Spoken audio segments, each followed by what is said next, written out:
जय श्री कृष्णा दोस्तों, मेरा नाम है अजय के सुवंशी। हम राजस्थान के प्रमुख राजवंशों के बारे में चर्चा कर रहे थे।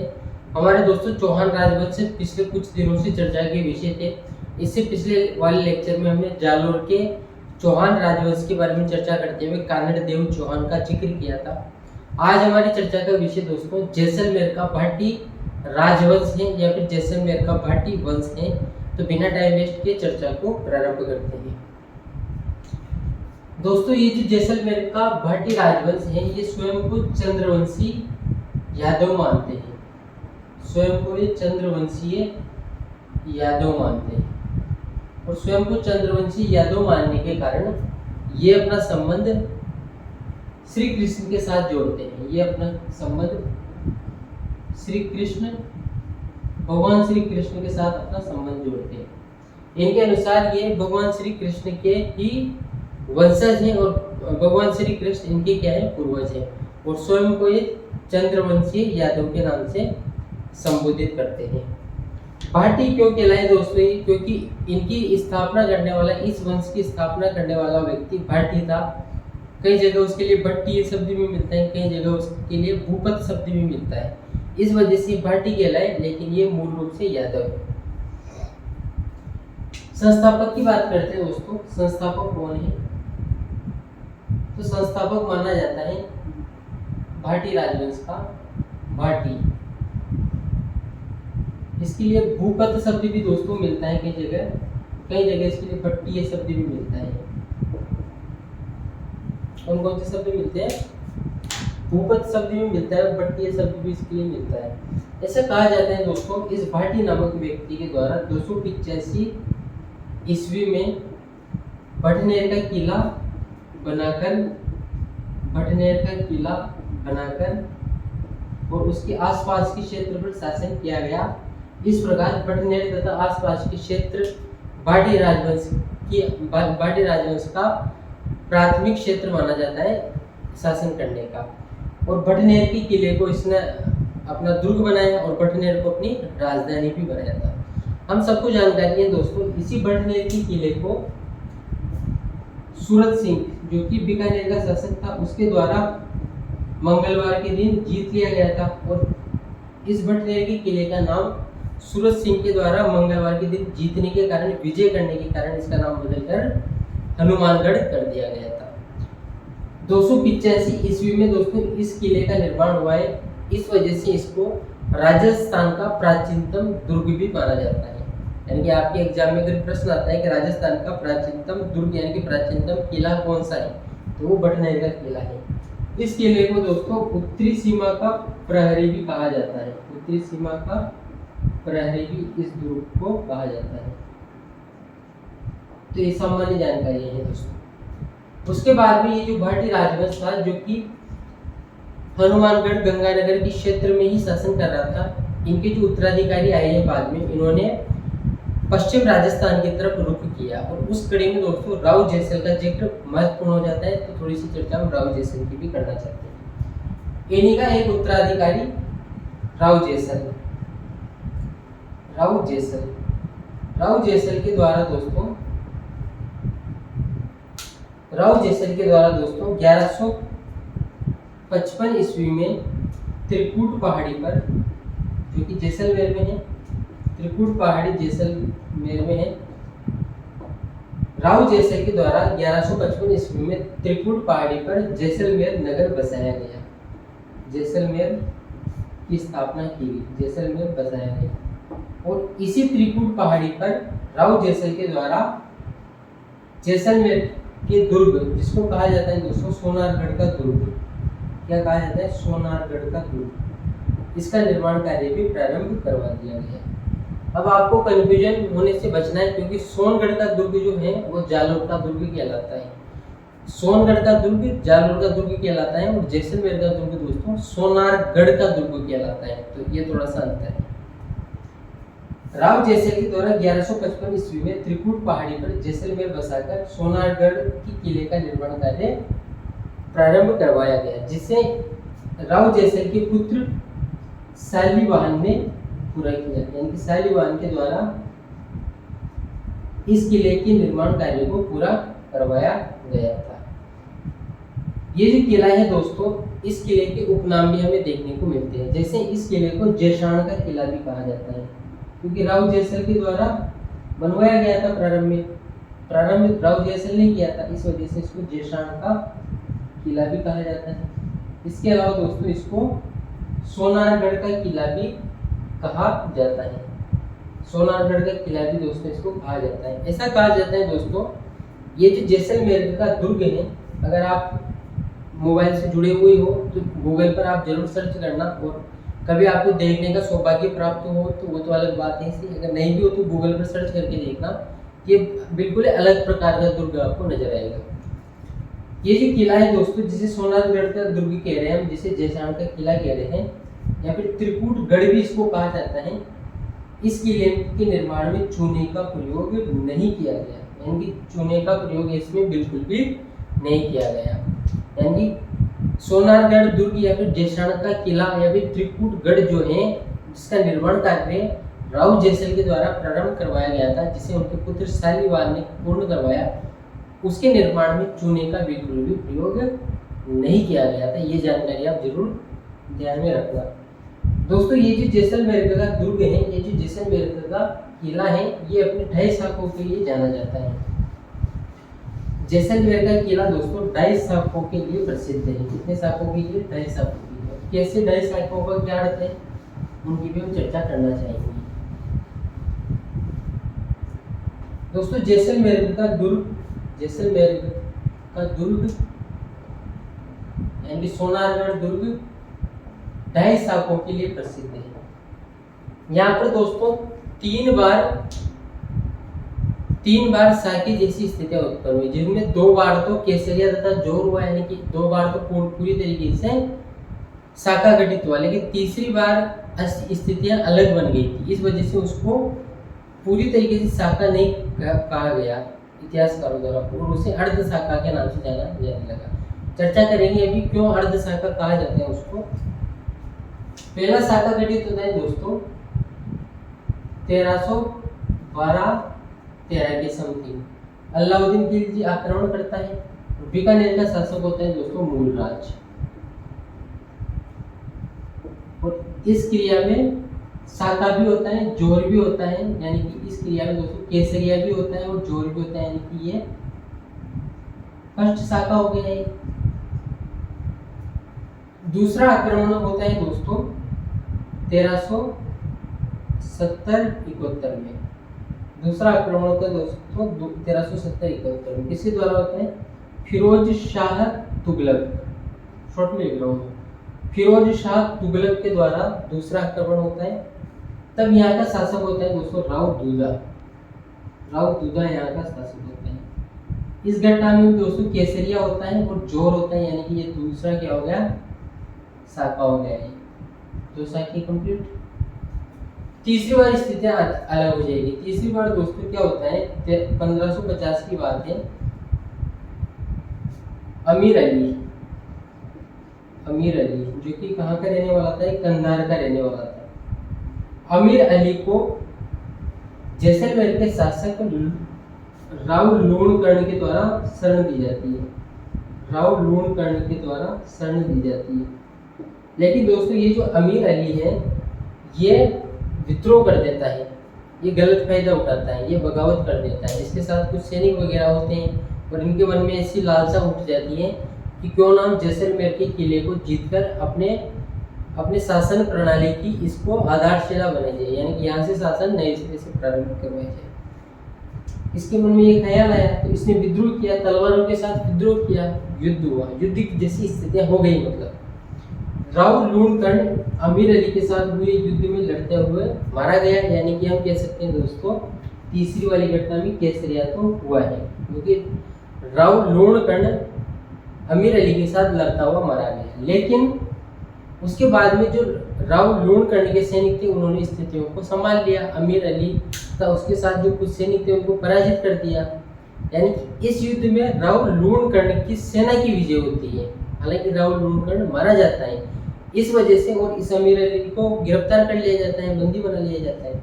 इस वजह से जो राजपूत स्त्रियां होती हैं, जो क्षत्रियाणी स्त्रियां होती हैं, वो जौहर नहीं करती है।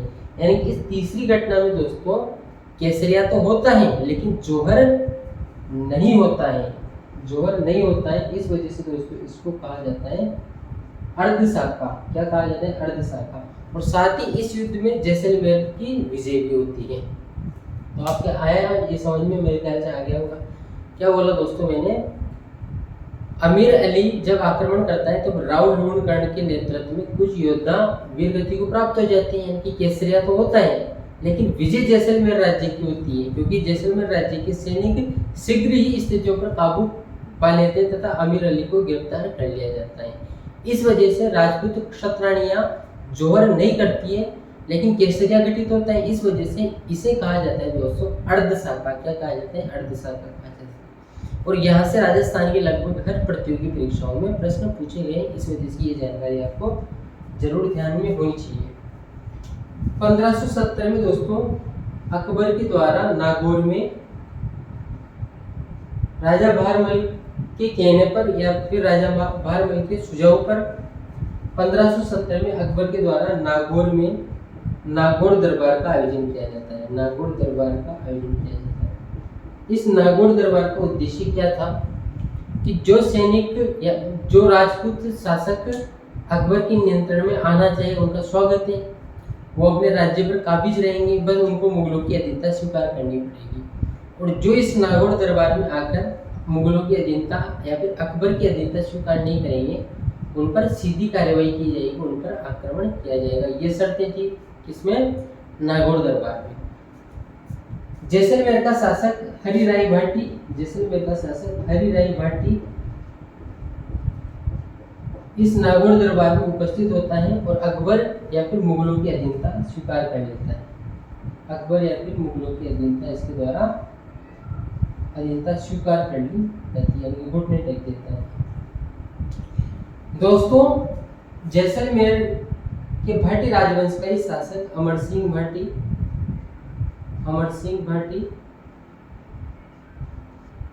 अमरकाश नाला बनाकर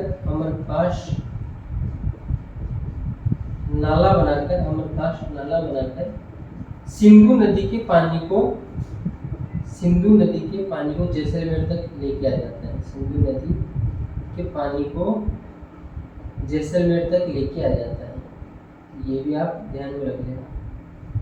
भाटी राजवंश का शासक अमर सिंह भाटी अमरकाश, जैसलमेर राजवंश का शासक अमर सिंह भाटी अमरकाश नाला बनाकर सिंधु नदी के पानी को जैसलमेर तक ले आता है। तो ये आप जरूर ध्यान में रखना ये जानकारी। दोस्तों 12 दिसंबर 1818 को उस समय दोस्तों जैसलमेर के भाटी राजवंश का शासक था मूलराज द्वितीय। क्या नाम था उसका? मूलराज द्वितीय। एक मूलराज का जिक्र हम पहले ही कर चुके हैं यहाँ पर। ये वाला जो मूलराज है, ये कौन सा मूलराज हो गया? मूलराज से हो गया। 12 दिसंबर 1818 को मूलराज द्वितीय जो कि जैसलमेर के भाटी राजवंश का शासक था, उसके द्वारा अंग्रेजों की अधीनता स्वीकार कर ली जाती है और वो अपनी सुरक्षा का संपूर्ण भार कंपनी के कंधों पर डाल देता है। यानी कि कुल मिलाकर हम कह सकते हैं अंग्रेजों के आगे घुटने टेक दिए जाते हैं। किसके द्वारा? मूलराज द्वितीय के द्वारा अंग्रेजों की अधीनता स्वीकार कर ली जाती है 12 दिसंबर 1818 को। अब एक और शासक रह गया दोस्तों हमारी चर्चा का, उसको भी हम डिस्कस कर लेते हैं। जवाहर सिंह। ये जो मैं आपको जानकारियाँ साझा कर रहा हूँ दोस्तों, जानकारियाँ तो बहुत ज़्यादा हो सकती है, कम से कम 5-7 वीडियो बन सकते हैं जैसलमेर के राजवंश से संबंधित, लेकिन मैं एक ही लेक्चर के अंतर्गत इन सभी चीज़ों को कंप्लीट करवा दूंगा। क्यों करवा दूंगा? क्योंकि जो हमारी प्रतियोगी परीक्षाओं की दृष्टि से महत्वपूर्ण है, मैं वही जानकारी आपके साथ साझा कर रहा हूँ।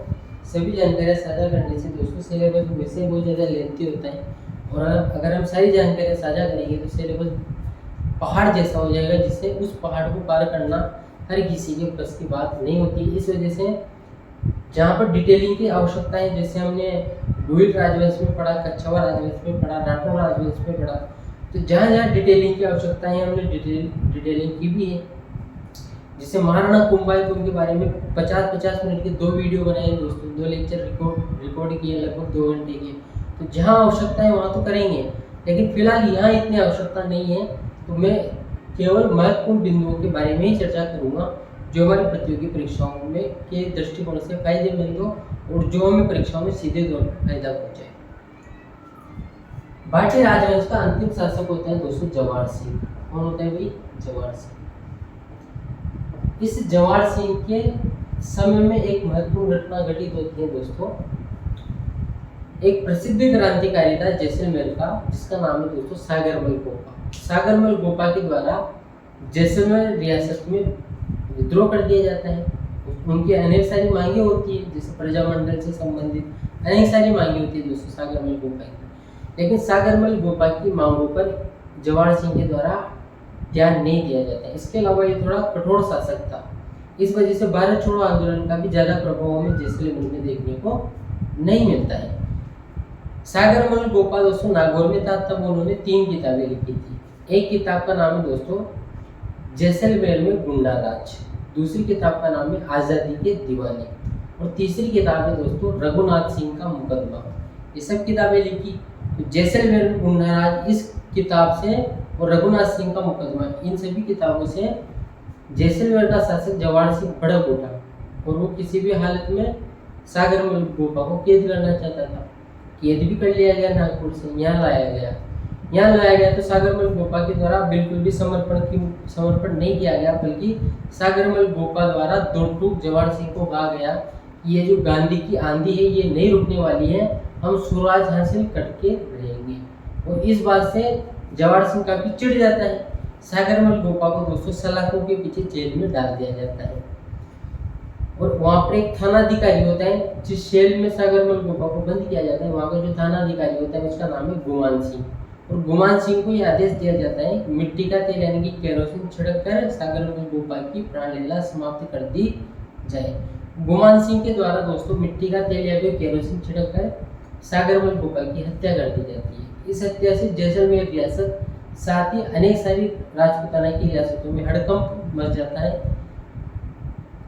क्रांति का माहौल बन जाते हैं दोस्तों। इस वजह से उस क्रांति को समाप्त करने के लिए या फिर उस जन विद्रोह को समाप्त करने के लिए गोपाल स्वरूप पाठक की अध्यक्षता में एक आयोग का गठन किया जाता है, जिसे कहा जाता है दोस्तों गोपाल स्वरूप आयोग कमीशन। गोपाल स्वरूप आयोग क्यों बनाया गया था? गोपाल स्वरूप आयोग सागरमल गोपा की हत्या की जांच करने के लिए। हालांकि ये जो आयोग बनाया गया था ये केवल कागजी था, नाम मात्र का था। इससे कोई ज्यादा प्रामाणिकता पेश नहीं हो पाई और ज्यादा कोई किसी को सजा वगैरह इससे मिली भी नहीं। बहरहाल चर्चा करते हैं हम उस घटनाक्रम की। लिखने की आवश्यकता तो कैसे बोलूं, लिख ही लेता हूँ। सागरमल गोपा जैसलमेर का महान क्रांतिकारी था दोस्तों। इनके द्वारा 3 पुस्तकें लिखी गई नागपुर में, आज़ादी के दीवाने, जैसलमेर में गुंडा राज और रघुनाथ सिंह का मुकदमा। और इनको कहाँ पर लाया गया? इनको वापस जैसलमेर लाया गया। तब इन्होंने जवाहर सिंह को खरी खोटी सुनाई। तब जवाहर सिंह के द्वारा इसको जेल में डाल दिया गया। वहाँ पर दोस्तों गुमान सिंह नामक थानाधिकारी के द्वारा मिट्टी का तेल डालकर 3 अप्रैल 1946 को भारत माता के वीर सपूत राजपूताना के महान क्रांतिकारी सागरमल गोपा की हत्या कर दी जाती है। और इस हत्या की जांच के लिए गोपाल स्वरूप आयोग का गठन किया जाता है इस हत्या की जांच के लिए। तो कई बार यहाँ से एग्जाम में प्रश्न आ जाते हैं, इस वजह से ये जानकारी आप थोड़ी को ध्यान में रखना। जिससे सागरमल गोपा का संबंध कौन सी रियासत से है, राजपूताना की कौन सी रियासत से था, सागरमल गोपा के द्वारा कौन सी पुस्तकें लिखी गई, तो ये सभी प्रश्न बन सकता है। प्रश्न बने भी हैं, बन क्या सकता है। किस थानाधिकारी द्वारा मिट्टी का तेल डालकर सागरमल गोपा की हत्या कर दी गई, सागरमल गोपा की हत्या की जांच के लिए किस आयोग का गठन किया गया। ये सारे प्रश्न एग्जाम में आए हुए हैं दोस्तों, इंपोर्टेंट है, आप जरूर ध्यान में रखते हैं इनको। दोस्तों गुमान सिंह का एक पुत्र था जिसका नाम है गिरधारी सिंह। क्या नाम है? गिरधारी सिंह। इस गिरधारी सिंह ने दोस्तों जोधपुर के शासक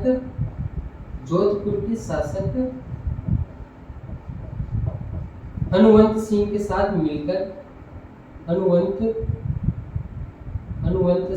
साथ मिलकर जैसलमेर रियासत को पाकिस्तान में मिलाने का भरसक प्रयास किया था। क्या बोला दोस्तों ने, जवाहर सिंह के पुत्र गिरधारी सिंह के द्वारा जोधपुर के शासक हनुमंत सिंह से मिलकर गोपाल नवाब इनकी सहायता कर रहा था। तो इनका ये षड्यंत्र था दोस्तों कि जोधपुर और जैसलमेर को पाकिस्तान में विलय कर दिया जाए। लेकिन हमने चर्चा की थी एक लेक्चर में कि सुमरेश जोशी एक अखबार का संपादन करता था जिसका नाम है रियासती अखबार। उस रियासती अखबार के माध्यम से सुमरेश जोशी के द्वारा इस षड्यंत्र का भंडाफोड़ किया जाता है। तब भारत के लौह पुरुष तत्कालीन सरदार वल्लभ भाई पटेल इस मामले में गहरी सक्रियता दिखाते हुए इन दोनों ही रियासतों को राजस्थान में शामिल कर देते हैं। राजस्थान एकीकरण के चौथे चरण में जोधपुर और जैसलमेर राजस्थान में शामिल हो जाते हैं। तो वो जानकारी को जरूर ध्यान रखना। इसके बाद में दोस्तों हम चर्चा करना चाहेंगे कि जैसलमेर को हवेलियों का शहर भी कहा जाता है। जैसलमेर को दोस्तों क्या भी कहा जाता है, हवेलियों का शहर भी कहा जाता है। ऐसा क्यों कहा जाता है जैसलमेर के लिए हवेलियों का शहर? क्योंकि दोस्तों यहाँ पर हवेलियों का शहर कहा जाता है। इसके अलावा झरोखों का नगर कहा जाता है हवेलियों का शहर, क्योंकि यहाँ पर दोस्तों कुछ इस प्रकार की हवेलियां हैं जो कि विश्व विख्यात है। पूरे राजस्थान ही नहीं, भारत ही नहीं, अपितु पूरी विश्व में विख्यात है। जैसे यहाँ पर है दोस्तों एक हवेली जिसका नाम है पटुओं की हवेली। क्या नाम है? पटुओं की हवेली। पटुओं की हवेली। एक हवेली है दोस्तों यहाँ पर जिसका नाम है सालिम सिंह की हवेली। सालिम सिंह की हवेली। एक है दोस्तों यहाँ पर नथमल की हवेली। क्या नाम है? नथमल की हवेली। जैसलमेर को दोस्तों हवेलियों का शहर कहा जाता है क्योंकि यहाँ पर कुछ इस प्रकार की प्रसिद्ध हवेलियां हैं जो कि संपूर्ण विश्व में प्रसिद्ध हैं, जैसे कि पटुओं की हवेली, सालिम सिंह की हवेली, नथमल की हवेली। इसके अलावा दोस्तों जैसलमेर के कुछ उपनाम भी हैं। जैसलमेर के कुछ क्या है? उपनाम भी हैं। क्या क्या उपनाम है दोस्तों जैसलमेर के? जैसलमेर को कहा जाता है दोस्तों, एक तो हवेलियों का शहर कहा जाता है, इसके अलावा दोस्तों झरोखों की नगरी कहा जाता है। क्या कहा जाता है? झरोखों की नगरी। झरोखों की नगरी। जैसे उदयपुर को जिलों की नगरी कहा जाता है, वैसे ही जैसलमेर को झरोखों की नगरी कहा जाता है। इसके अलावा दोस्तों जैसलमेर को मांडधरा भी कहा जाता है। मांडधरा भी कहा जाता है। इसके अलावा दोस्तों वल्ल मंडल भी कहा जाता है। वल्ल मंडल भी जैसलमेर को कहा जाता है। क्या भी कहा जाता है दोस्तों? वल्ल मंडल भी कहा जाता है। इसके अलावा त्रिकूटगढ़ कहा जाता है। क्या कहा जाता है? त्रिकूटगढ़, क्योंकि त्रिकूट पहाड़ी पर बसाया था राव जैसलमेर ने 1155 ईस्वी में, इस वजह से इसको त्रिकूटगढ़ भी कहा जाता है। क्या भी कहा जाता है? त्रिकूटगढ़ भी इसको कहा जाता है। इसके अलावा दोस्तों जैसलमेर को म्यूजियम सिटी भी कहा जाता है, यानी कि म्यूजियम सिटी भी इसको कहा जाता है। संग्रहालयों का शहर, म्यूजियम सिटी भी इसको कहा जाता है। इसके अलावा दोस्तों पंडित जवाहरलाल नेहरू ने जैसलमेर को 8वां आश्चर्य कहा। 8वां आश्चर्य कहा, यानी कि जैसलमेर को 8वां आश्चर्य भी कहा जाता है। क्या भी कहा जाता है? 8वां आश्चर्य भी कहा जाता है। इसके अलावा दोस्तों जैसलमेर को राजस्थान का अंडमान भी कहा जाता है। राजस्थान का अंडमान भी कहा जाता है। जैसलमेर को राजस्थान का दोस्तों अंडमान के नाम से भी जाना जाता है। तो ये सारे नाम किसके हैं? जैसलमेर के। झरोखों की नगरी, मांडधरा, वल्ल मंडल, त्रिकूटगढ़, म्यूजियम सिटी, पंडित जवाहरलाल नेहरू ने 8वां आश्चर्य कहा इसे, और राजस्थान का अंडमान भी इसे कहा जाता है। इसके अलावा दोस्तों 1 मिनट की और चर्चा है हमारी, उसके बाद में ये लेक्चर समाप्त हो जाएगा, उसकी हम चर्चा करना चाहेंगे। अबुल फजल जो अकबर का नवरत्न में शामिल था, जिसने आईने अकबरी की रचना की है, उसी अभी अबुल फजल का जिक्र कर रहे हैं। अबुल फजल ने दोस्तों जैसलमेर के किले के लिए कहा है कि घोड़ा कीजिए काठ का, घोड़ा कीजिए काठ का यानी कि लकड़ी का, पग कीजिए पाषाण, यानी पत्थर किसकी करने हैं, पग पैर किसके करने हैं? पाषाण यानी कि पत्थर की। वो लिखा है आगे, बख्तर कीजिए, बख्तर कीजिए लोहे का, कीजिए लोहे का, जब पहुंचे जेशान। जेशान किसे कहा जाता है? जैसलमेर के किले को। जब पहुंचे जेशान, जेशान। यानी कि दोस्तों अबुल फजल ने, हालांकि हम राजस्थान की कला और संस्कृति जब पढ़ेंगे तो इस बात का फिर से उल्लेख कर लेंगे, लेकिन फिर भी मैं एक बार यहाँ पर भी इसका उल्लेख करना चाहता हूँ। अबुल फजल ने दोस्तों जैसलमेर के दुर्ग, जिसका एक और नाम सोनारगढ़ का दुर्ग है ना, जैसलमेर का किला है, उसके लिए क्या कहा है कि घोड़ा कीजिए कांट का, क्या कहा है दोस्तों अबुल फजल ने जैसलमेर के किले के लिए? घोड़ा कीजिए कांट का, पग कीजिए पाषाण, बख्तर कीजिए लोहे का, जद पहुंचे जैसाण। यानी कि जैसलमेर के किले में पहुंचने के लिए घोड़ा किसका होना चाहिए? कांट यानी कि लकड़ी का होना चाहिए। पैर किसके होने चाहिए? पत्थर के होने चाहिए। और बख्तर किसका होना चाहिए दोस्तों? लोहे का होना चाहिए। तब आप जाकर जैसलमेर के किले में पहुंच सकते हो, ऐसा अबुल फजल ने कहा है। तो ये सारी चर्चाएं हमने दोस्तों आज की है जैसलमेर के भाटी राजवंश के संबंध में। हमारे राजस्थान की प्रतियोगी परीक्षाओं को ध्यान में रखते हुए मैंने चर्चा आपके साथ की है और आपके साथ जानकारियाँ साझा करने का प्रयास किया है। उम्मीद करता हूँ दोस्तों ये जो पर्टिकुलर क्लास है, सेशन है, आप सबको आपके कॉम्पिटिटिव एग्जाम में मेरे ख्याल से निश्चित तौर पर फायदा पहुँचेगा। अगर आपने लेक्चर को शुरू से अंत तक देखा है तो थैंक यू वेरी मच, धन्यवाद। इसके बाद में हमारी मुलाकात होती है राजस्थान इतिहास के ही कुछ अन्य महत्वपूर्ण बिंदुओं को लेकर। धन्यवाद, थैंक यू वेरी मच।